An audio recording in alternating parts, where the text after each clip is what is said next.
So what a superb display from Arsenal against West Ham on Sunday. We thrashed them 6-0. What a result. And if you watch my pre-match video, I said that, listen, we're going to get 4-0. Never would I imagine a 6-0 and such comfortable, dominating performance from us. It's not like we won 6-2 or 6-3. Literally 6-0. So it's not just our forward players that was on form. It was also our defensive players. So overall, we had a superb match. Everyone pulling in, everyone playing together as a unit, as a team.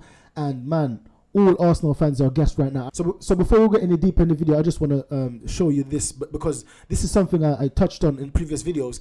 When you look at the goal scored now, previously we were not on 50s. We were not on the 50s level, right? So we see that right now, as of now, Liverpool's got 55 goals, City's got 56, and Arsenal's got 53.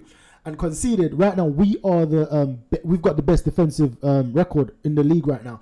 It was Liverpool was leading us, but right now we're one better off than Liverpool. We've conceded 22, Liverpool conceded 23.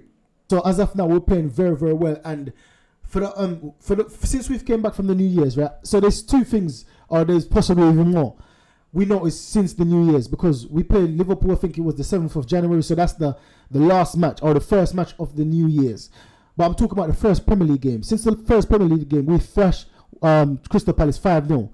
Then we got a 2-1 victory over Nottingham Forest. Then we thrashed Liverpool 3-1. Now it's a 6-0 victory. Now, everyone's been saying from the season start, what's going on with Arsenal? Why are we playing like we're playing slow? We're not playing like we was last season.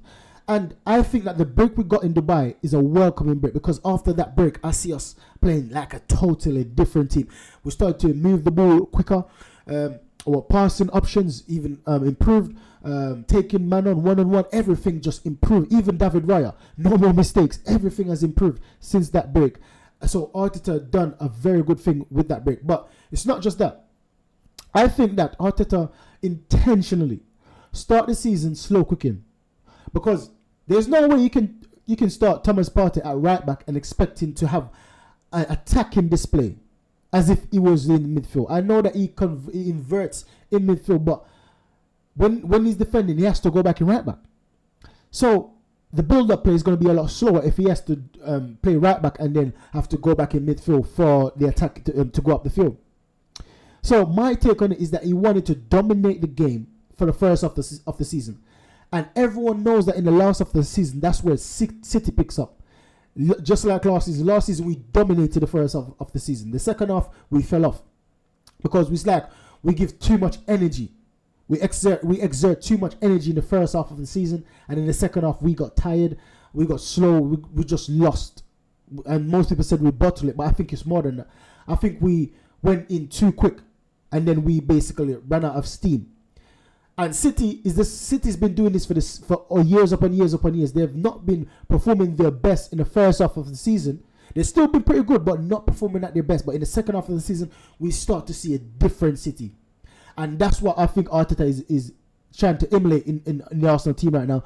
To start off slow the season and then carry going on in the second half. Now he's starting to take the handbrakes off. We see the same thing that we saw in last season in terms of the interchanging. It's one thing was lacking in this match was Gabriel J. Not that we missed him, but compared to last season, the interchanging was immense. It was off the charts.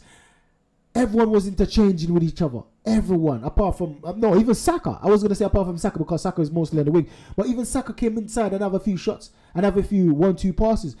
So you can see that there's a difference in this team, and I know going on to the end of the season, we're going to start seeing some attacking, free-flowing football. The handbrakes are off. And I believe that this is the right time, because we know that De Bruyne is back, Haaland is back, so City is going to be on fire, and looks like we're going to be on fire as well. So that's good, very good. Now this was the starting lineup, as we can see. Nothing out of the ordinary. The only thing we can see that Trossard basically was playing up top, and in the starting lineup, I saw Havertz playing up top, but we see that most of the time it's Trossard up top, and it's a weird formation, but it works. I enjoy this formation because I don't think neither of the two was playing up top. They was interchanging. Sometimes Martinelli up there. So tune in for my video tomorrow. I'll be posting 7 o'clock tomorrow. I'm going to show you how Martinelli and Havertz switch interchanging in the match seamlessly. Havertz and Trossard interchanging seamlessly. There was lots of rotation in this match. How Odegaard dropped in midfield to pick up certain positions, pick up certain spaces. And able to basically be that passer from that creator from deep. It was immense. It was absolutely brilliant to watch. So we see there's a few people to mention in this match. Kivior, I have to give him ratings because I did not expect him to play this well in this match. I expect him to be even though in I think it was the first 5-10 minutes, he done a mistake that had kudos in on goal. But apart from that, it was solid throughout the match. Gabriel Magalhaes once again with a goal. This is I saw a stat today that he's our second best centre back, or our second best defensive goal scorer. Number one was Koscielny with 22 goals, and Gabriel Magalhaes I think has 14 goals. So he's the second best defender goal scorer of all time, and he's only what 25 now, so he's got another 5 years in him. Yeah, if he stays at the club he's got another 5 years. So that sounds to me, and right now he's discovering that ability. It's like he's finding this new ability to score goals consistently. So next season he could have another 5 by the end of the season, and next season could have another 10.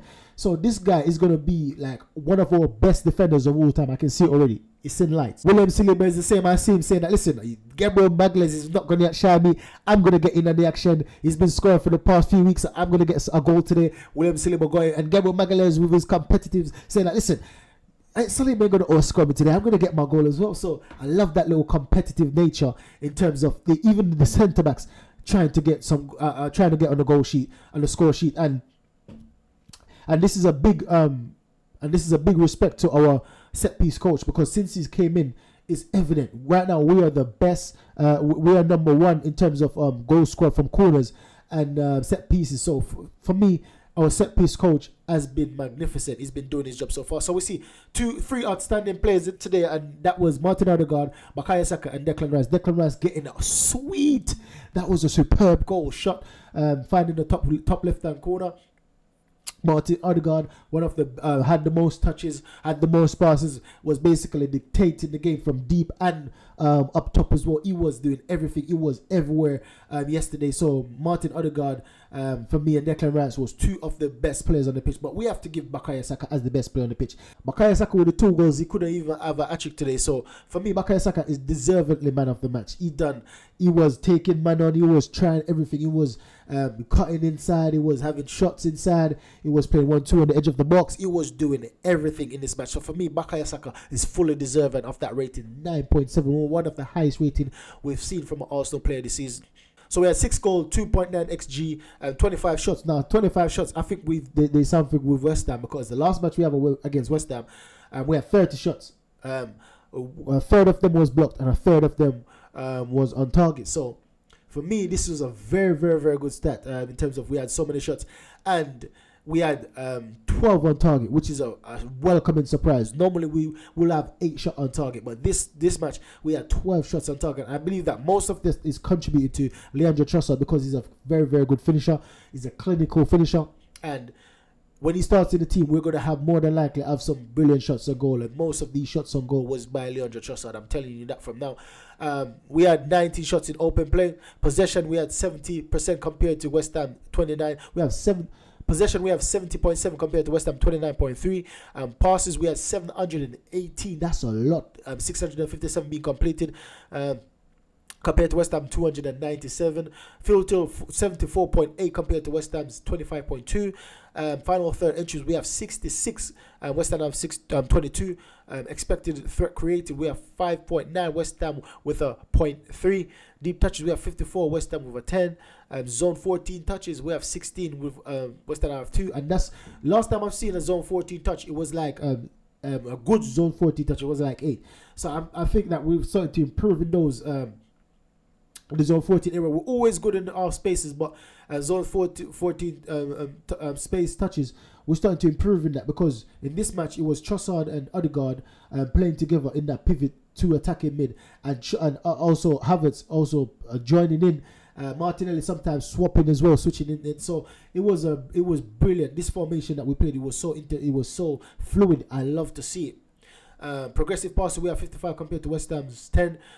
Dribbles, we have 17, 7 being successful compared to West Ham 10, 4 being successful. Tackle, we have 11 being successful. West Ham have 28, 21 being successful. So West Ham was on it in terms of the challenges today, but it didn't make any difference in the outcome of the match. Now, Kai Havertz was a pest in this match, and I told you that normally when Kai Havertz, if I always say when we judge Kai Havertz and what we bought him for, then we realize how good this player is. Because look, once again, he's the best at duel winning. He's got 8 successful duel winning, and we can say that Souček had 8 as well.